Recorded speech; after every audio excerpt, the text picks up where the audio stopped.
আসসালামু আলাইকুম, আমি ইব্রাহিম ফুয়াদ। আজকে আমরা বাংলা দ্বিতীয় নবম দশম শ্রেণীর বাংলা দ্বিতীয় পত্রের পঞ্চম পরিচ্ছেদ পরে ষষ্ঠ যে পরিচ্ছেদটা আছে সেটা নিয়ে আলোচনা করব। সেটা হচ্ছে স্বরধ্বনি। হ্যাঁ, স্বরধ্বনি থেকে আপনি মাথায় রাখবেন এই যে একটা চার্ট দেওয়া আছে, সেই চার্টটা খুবই গুরুত্বপূর্ণ। এখান থেকে প্রশ্ন আসে। ছেলেপেলে কি করে জানেন?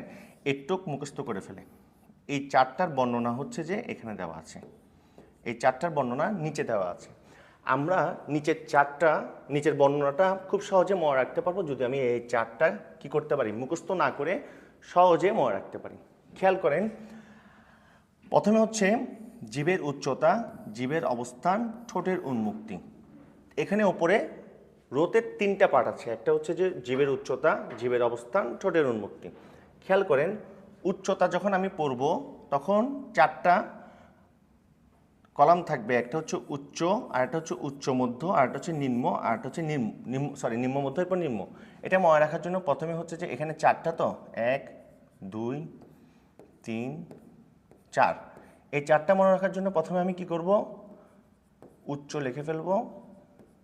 সবার শেষে আমি কি করব, নিম্নটা লিখে ফেলবো। মাথার মধ্যে আমাকে এটা সেট করতে হবে। কীভাবে সেট করবো দেখেন, উচ্চ, সবার শেষে নিম্ন। তাহলে মাঝখানে কি হবে, উচ্চ মধ্য, এরপরে কি হবে, নিম্ন মধ্য, শেষ। তাহলে আমি খুব সহজে এই চারটা মনে রাখতে পারবো। ঠিক আছে, আসেন এবার জীবের অবস্থানটা। জীবের অবস্থানটা খেয়াল করেন, জীবের অবস্থানটা খুব সহজে মনে রাখা যায়। একটা হচ্ছে সম্মুখ, একটা হচ্ছে মধ্য, একটা পশ্চাৎ। সম্মুখ মানে সামনে, মধ্য মানে মাঝখানে, আর পশ্চাৎ মানে পিছনে। এটা আমার মনে থাকবে। আসেন ঠোঁটের উন্মুক্তি। ঠোঁটের উন্মুক্তি মানে ঠোঁটটা কটুক খুলবে, বর্ণটা উচ্চারণ করার সময় ঠোঁটটা কটুক খুলবে। তো উন্মুক্তিটা আমি কীভাবে মনে, ঠিক একই রকম মনে রাখবো। প্রথমে আমি সংবৃত লিখে ফেলবো, শেষে আমি কি লিখব, বিবৃত। তাহলে মাঝখানে কি হবে, অর্ধ সংবৃত, এবং শেষে কি হবে, এরপরে কি হবে, অর্ধ বিবৃত। এটা যেভাবে মনে রাখবো, এটা প্রথমে শুরুতে এটা লিখে ফেলবো, শেষে এটা। ঠিক আছে, আর মাঝখানেগুলো এভাবে লিখবো। আমার আশা করি একটু মনে থাকবে। আসেন এবার আমার মৌলিক স্বরবর্ণ যেগুলো আছে বা মৌলিক স্বরধ্বনি যেগুলো আছে সেগুলো নিয়ে আমার কাজ। ই, এ, আ, অ, ও, উ। ঠিক আছে, আবারও মনে করে দিই, ই, এ, তারপর হচ্ছে যে আ, অ, ও, উ। ঠিক আছে, এটা একটু আমাকে মনে রাখতে হবে। এই সিরিয়ালটা আমার জাস্ট হচ্ছে এই 7টা যে মৌলিক স্বরধ্বনি আছে, সেই 7টা মৌলিক স্বরধ্বনির সিরিয়ালটা আমাকে জাস্ট মাথায় রাখতে হবে। ই, ই মানে হচ্ছে মনে করেন যে এটা ই, এ, এর কিছু নাই, আ, ই, এ, আ, ই, এ, আ, অ, ও, ইউ। কথা বলছেন? তাহলে এ, আ পাইলাম না, কিসের স্বরের পাইলাম না, অ, অ এর ইংলিশটা পাইলাম না, আর হচ্ছে যে এর ইংলিশটা পাইলাম না। তাহলে ই, এ, ও, ইউ, এভাবে হয়তো বা আপনি মনে রাখতে পারেন। আমি যেভাবে মনে রাখেন আর কি, আপনাকে মোট কথা এই সিকোয়েন্সটা ধরেই মনে রাখতে হবে। এই সিকোয়েন্সটা ধরে আমার লিখে ফেলতে হবে। এই যে দেখেন, দেখছে ই, তারপর হচ্ছে এ, তারপর হচ্ছে এ, তারপর হচ্ছে আ, তারপরে অ, তারপরে ও, তারপরে উ। কথা বুঝছেন? আচ্ছা, এই জিনিসটা ইউ আকৃতির হয়। ইউ আকৃতির কেমনে? ই, ই উচ্চারণ করার সময় আমার এখানে উচ্চারণটা হয় ই। ই এর পরে হচ্ছে যে এ, এখানে এ। ঠিক আছে, এটা আরেকটু নিচে নামে, ই, এ, এটা আরেকটু নিচে নেমেছে। তারপর হচ্ছে যে এ। চিরগুণিরা যখন কোনো কিছু না বুঝে মোবাইলে তখন যে উচ্চারণটা করে ওই ই, এ, ই, এ, ওপর থেকে নিচে নামে ই, এ, ঠিক আমার ই ষড়যন্ত্রের ওপর থেকে নিচে নামছে ই, এ, আপনি উচ্চারণ করলে বুঝবেন। এরপরে দেখেন আ, এটা একদম সবার শেষ। ই, এ, আ, ই, এ, আ। এই 4টা সিকোয়েন্সটা এভাবে থাকে। ই, এ, আ গেল। এরপরে ঠিক একই রকমভাবে এবার আমি উপরে উঠবো। আবার উপরে উঠছি, অ, তারপর হচ্ছে যে ও, তারপর হচ্ছে কি উ। দেখেন নিচে ছিল যে কি দেখেন আ, তারপরে অ, আ অ উপরে উঠছে, তারপর হচ্ছে যে কি ও আরেকটু উপরে উঠছে, তারপর হচ্ছে যে কি উ, এটা একদম ঠোঁটের দিকে চলে আসছে। তাহলে এই যে এই সিকোয়েন্সটা আমাকে ধরে কাজ করতে হবে। হ্যাঁ, ব্যাপারটা একটু বুঝি। এভাবে করে আমি লিখে ফেলবো রশ্মি এ আ অ ও উ। এই সিকোয়েন্সটা যদি আমি গোল করে ইউ আকৃতি ইউ শেপে লিখে ফেলতে পারি তাহলে আমার আর কোনো সমস্যা নাই। এবার আমাকে চার্টগুলোই বলবে আনসার কি। যেমন আমি যদি বলি যে নিচের কোনটি সংবৃত ধ্বনি, নিচের কোনটি কি সংবৃত ধ্বনি বা নিচের কোনটি সংবৃত উচ্চারণের সময় ঠোঁটের উন্মুক্তি সংবৃত হয়, তখন আমি বলবো রশ্মি রস্যাউ। ব্যাপারটা বুঝছেন? আমি যদি বলি নিচের কোনটি উচ্চারণের সময় জিভের উচ্চতা নিম্ন জায়গায় থাকে, নিম্ন স্থানে থাকে, তখন আমি বলবো যে আ। খেয়াল করে দেখছেন? যদি আমি বলি নিচের কোনটি অর্ধবিবৃত এ অ, নিচের কোনটি অর্ধসংবৃত এ ও, খেয়াল করছেন? এই জিনিসটাই আপনাকে চারটাতে ফেলে দিলে চারটা বলে দেবে আনসারটা কেমন হবে। দেখেন উচ্চারণের সময় জীব কতটা উপরে উঠবে কতটা নিচে নামবে সেই অনুযায়ী উচ্চারণের ধ্বনিকে কি করা হচ্ছে চার ভাগে ভাগ করছে। একটা হচ্ছে উচ্চ, উচ্চতে কি আছে দেখেন ই এবং উ, এই যে ই ইউ। উচ্চ মধ্যতে কি আছে এ এবং ও, নিম্ন মধ্যতে কি আছে এ এবং অ, এবং হচ্ছে কি নিম্ন সহদিনীতে কি আছে সরেয়া। উচ্চ সহদিনী উচ্চারণের সময় জীব উপরে উঠে, এটা আমরা জানি। নিম্ন সহদিনী উচ্চারণের সময় জীব নিচে নামে। দেখছেন ব্যাপারটা? জাস্ট এটাকেই ওরা বর্ণনা করছে। এই জিনিসটাই আমার চোখের সামনে থাকলে আমার আর বর্ণনাটা পড়তে হচ্ছে, এটা মাথায় সবসময় ঘুরবে। এরপর দেখেন জীবের সম্মুখ পশ্চাৎ এবং অনুযায়ী তিন ভাগে ভাগ করছে। এই যে জীবের অবস্থান সম্মুখ মধ্য পশ্চাৎ। খেয়াল করেন ই এ এ, এই যে ই এ এ, এই যে এই তিনটাকে কি বলছে ওরা কি আপনার হচ্ছে যে সম্মুখ স্বরধ্বনি সামনে থাকবে। মধ্য কোনটা? মধ্য হচ্ছে এটা আ। তারপর হচ্ছে পশ্চাৎ কোনটা? পশ্চাৎ হচ্ছে এই তিনটা কি কি অ ও উ। ঠিক আছে?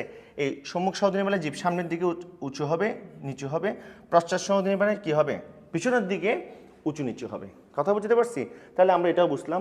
তারপরে ঠোঁট কতটুকু খুলবে এটার উপর ভিত্তি করে আপনার করছে কি সংবৃত, অর্ধসংবৃত, অর্ধবিবৃত, এমনকি বিবৃত। এই যে দেখেন সংবৃত ই ইউ ই, এই যে ই উ, তারপর হচ্ছে অর্ধসংবৃত এ, এই যে দেখেন এ ও, তারপর হচ্ছে কি বিবৃত বললো এ অ, তারপর হচ্ছে সংবৃত উচ্চারণের সময় ঠোঁট কম খুলে, বিবৃত উচ্চারণের সময় কি হয় ঠোঁট কি হয় বেশি খুলবে। জাস্ট এই জিনিসটার বর্ণনা এখানে দেওয়া আছে।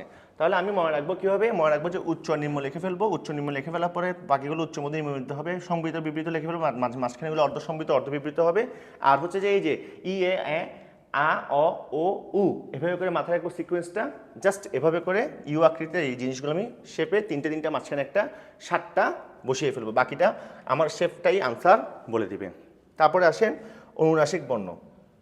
এই যে অনুনাসিক বর্ণের কথা যে এখানে বললো, হ্যাঁ সরি, অনুনাসিকটা কি খেয়াল করেন। অনুনাসিকটা কি?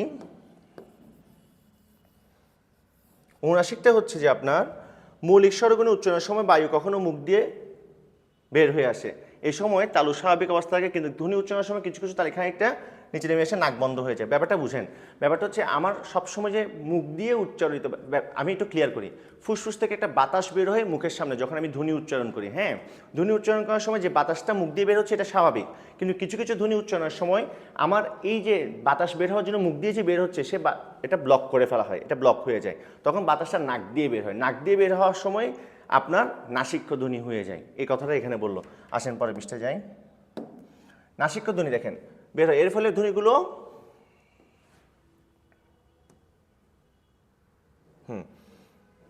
এর ফলে ধ্বনিগুলো কি হয় অনুনাসিক হয়। এই স্বরধ্বনির এই অনুনাসিকতা বোঝাতে বাংলায় চন্দ্রপিণ্ড দেওয়া হয়। এটা হচ্ছে খুব ইম্পর্টেন্ট জিনিস। অনুনাসিক্য বা অনুনাসিক বোঝানোর জন্য কি কোন বর্ণটা ব্যবহার করা হয়? চন্দ্রবর্ণটা ব্যবহার করা হয়। এই যে আপনার মৌলিক স্বরধ্বনি এগুলো আবার চন্দ্রবিন্দু দিয়ে আপনার হচ্ছে বোঝানো হচ্ছে। আরেকটা জিনিস মাথায় রাখবেন, ধ্বনি নির্দেশক চিহ্ন হচ্ছে যে আপনার থার্ড ব্র্যাকেট। আমি আবারও বলি, অ যে এটা লিখলাম এটা হচ্ছে বর্ণ, অ যে উচ্চারণ করলাম এটা হচ্ছে ধ্বনি, লিখলাম এটা হচ্ছে বর্ণ। আর যদি আমাকে ধ্বনি লিখে প্রকাশ করতে হয় কখনো, এই যে একটা যে আমি কি কিনলাম থার্ড ব্র্যাকেটের ভিতরে অটা লিখলাম, এটা হচ্ছে যে কি ধ্বনি। তাহলে বুঝতে হবে এটা ধ্বনি, এটা বর্ণ। ঠিক আছে? যদি মুখে বা লিখে প্রকাশ করতে হয়। ঠিক আছে? এই যে এখানে যা দেখতেছেন থার্ড ব্র্যাকেট সবগুলো হচ্ছে যে কি ধ্বনি। এই যে থার্ড ব্র্যাকেট সবগুলো হচ্ছে কি ধ্বনি। থার্ড ব্র্যাকেট না থাকলে আমরা বুঝতাম এগুলো বর্ণ বোঝাচ্ছে, এটা একটু মাথায় রাখবেন। তাহলে বুঝে যদি বলে যে পরীক্ষা প্রশ্ন আসে ধ্বনি নির্দেশক চিহ্ন কোনটা, ধ্বনি নির্দেশক চিহ্ন হচ্ছে থার্ড ব্র্যাকেট। আসেন অর্ধস্বরধ্বনি। অর্ধস্বরধ্বনি কোনটা কোনটা? ই, উ, এ, ও। ই, তারপর হচ্ছে কি উ, তারপর এ, ও। এটা মনে রাখা খুব সহজ। এই যে ই, উ, তারপর হচ্ছে এ, তারপর হচ্ছে ও। ইংলিশের এই চারটা ভাওয়েল মনে রাখলে এটা হয়ে যায়। কথা বুঝছেন? তাহলে মাথায় রাখবেন যে অর্ধস্বরধ্বনি কয়টি? চারটি। অর্ধস্বরধ্বনি কয়টি? চারটি। ই, উ, এ, ও। এই যে এভাবে ইংলিশ দিয়ে মনে রাখতে পারেন বা বাংলা মনে রাখতে পারেন, যেভাবে মনে রাখেন আপনি। দেখেন আপনার এই যে চাই শব্দটা, এটা একটু বুঝি। চাই শব্দটাতে কি আছে? চ যোগ আকার, ঠিক আছে, যোগ রশ্মি। এই যে আকারটা এটা কি দেখেন, বলা হচ্ছে যে এটা পূর্ণ স্বরধ্বনি। আমরা জানি এটা পূর্ণ স্বরধ্বনি, আর রশ্মিটা হচ্ছে কি আপনার অর্ধ স্বরধ্বনি। কথা বুঝতে পারছি? তারপর যদি আমি লাউ লিখি, লাউ যদি লিখি ল যোগ আকার যোগ রস্বাও, এই যে এটা কি পূর্ণ স্বরধ্বনি, আর এই রস্বাওটা হচ্ছে কি অর্ধ স্বরধ্বনি। ঠিক আছে, এবার আসেন দ্বিস্বরধ্বনি। দ্বিস্বরধ্বনিটা কি? দ্বিস্বরধ্বনিটা বুঝতে হলে আপনাকে অর্ধ স্বরধ্বনিটা বুঝতে হবে। আমরা অর্ধ স্বরধ্বনিটা বুঝে ফেলছি। পূর্ণ স্বরধ্বনি এবং অর্ধ স্বরধ্বনি একত্রে উচ্চারিত হলে তখন তাকে কি বলা হয়? দ্বিস্বরধ্বনি। এটা হচ্ছে পূর্ণ, এটা হচ্ছে অর্ধ, তার মানে দুটা মিলে একত্রে উচ্চারিত হচ্ছে, এটাকে কি বলবো একসাথে? দ্বিস্বরধ্বনি। এটা হচ্ছে পূর্ণ স্বরধ্বনি, এটা হচ্ছে অর্ধ স্বরধ্বনি। এই যে অর্ধ স্বরধ্বনি, ঠিক আছে, একসাথে যখন উচ্চারণ করব তখন আমি এটাকে কি বলবো? দ্বিস্বরধ্বনি। শেষ। কথা বুঝতে পারছি? তাহলে আরেকটা জিনিস আছে, এটা একটু বুঝি। এই যে বাংলা বর্ণমালায় দুটি দ্বিস্বরধ্বনির জন্য আলাদা দুটি বর্ণ নির্ধারিত হচ্ছে, একটা হচ্ছে ওই এবং হচ্ছে কি ও। তার মানে ওরা দ্বিস্বরধ্বনি। হ্যাঁ, এটা বর্ণ, দ্বিস্বর বর্ণ বলা হয় এগুলাকে। ঠিক আছে, আলাদা দুটো বর্ণ আছে, নির্ধারিত আছে দ্বিস্বরধ্বনির জন্য আলাদা দুটো বর্ণ। দুটো বর্ণ কি? একটা হচ্ছে ওই, একটা হচ্ছে ও। কেন ওই এবং ওই ওকে বলা হয়? খেয়াল করেন, একটু যদি খেয়াল করি আমরা, এই যে দেখেন ওর মধ্যে কি আছে? ও যদি ওই যদি লিখি আমি ওই, ঠিক আছে, এবং ও যদি লিখি ও, খেয়াল করছেন? তাহলে দেখেন তো আপনার এখানে কি হলো, এই দুটা মিলেই তো আমাকে এটা আসতেছে। ঠিক আছে, এই দুটা মিলে আমার কি আসতেছে? এটা আসতেছে। কথা বুঝছেন? তাহলে ঘটনা একটু খেয়াল করে দেখেন, এই জন্য ওদেরকে বলা হয়, এটার মধ্যে দুটা বর্ণ আছে, এই জন্য এদেরকে বলা হয় দ্বিস্বর বর্ণ। কথা বুঝতে পারছি? আর কিছু এখানে তেমন কিছু নাই। আসেন একটু রিভিউ করি আমরা। রিভিউ যদি করতে যাই তাহলে আমাকে প্রথম পৃষ্ঠাতে যদি আমি যাই, তাহলে হচ্ছে যে কি স্বরধ্বনির এখানে যে এই চারটা আমাকে খুব ভালো মতো মনে রাখতে হবে। এই মনে রাখার টেকনিকগুলো আমি বললাম কেমনে মনে রাখবেন। এরপরে গিয়ে হচ্ছে যে এই যে এখানে যে ভিতরে যে কথাগুলো বলেছে তা হচ্ছে চার্টের ব্যাখ্যা। এই ব্যাখ্যাগুলো এটার মধ্যে এটা থেকেই আসছে। হ্যাঁ, এটা ভালো মতো পড়লে এটা আমার মনে থাকা যাবে।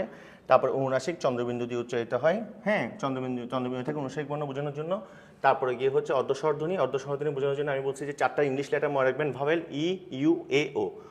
এবং দ্বিস্বরধ্বনি কি? একটা স্বরধ্বনি পূর্ণ স্বরধ্বনি এবং একটা অর্ধ স্বরধ্বনি একসাথে যখন আমি উচ্চারণ করতে যাব তখন সেটাকে দ্বিস্বরধ্বনি বলবো। আর একটা জিনিস হচ্ছে ওই এবং ও, এই ওই এবং ও হচ্ছে দ্বিস্বর বর্ণ। ঠিক আছে, একটুকে আজকে আমাদের কি ষষ্ঠ পরিচ্ছেদ। ইনশাল্লাহ পরবর্তী ভিডিওতে আমরা পরের চ্যাপ্টারে নিয়ে পরিচ্ছেদ নিয়ে আমরা আলোচনা করব। আজকে একটুকে আসসালামু আলাইকুম।